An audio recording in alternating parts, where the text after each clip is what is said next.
దీర్ఘకాలికంగా అనేక ప్రజా ఉద్యమాల్లో ప్రజల పక్షాన నిలిచి పోరాడిన సిపిఐ, సిపిఎంలు తెలంగాణ అంశంపై మాత్రం చెరోదారి అన్నట్లు విడిపోయారు.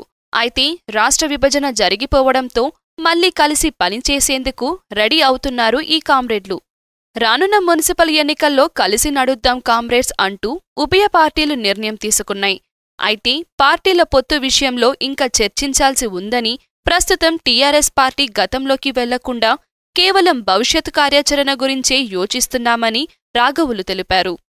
కాంగ్రెస్, బీజేపీకి వ్యతిరేకంగా ఉన్న ఏ పార్టీతో అయినా పొత్తు పెట్టుకునే అవకాశం ఉందని స్పష్టం చేశారు. టీఆర్ఎస్ నుండి ఇప్పటికే సానుకూలంగా సంకేతాలు అందుతుండడంతో సిపిఐని మధ్యలో పెట్టి సిపిఎం తెలంగాణలో ముందుకు సాగేలా రచన చేసినట్లు తెలుస్తోంది. పొత్తుల సంగతి ఎలా ఉన్నా తెలంగాణకు వ్యతిరేకంగా నడిచిన పార్టీ తిరిగి తెలంగాణలో ఎలా అడుగు ముందుకు వేస్తుందో, ప్రజలు ఆ పార్టీని ఎలా ఆదరిస్తాయో ఎన్నికల ఫలితాలే నిర్ణయిస్తాయి.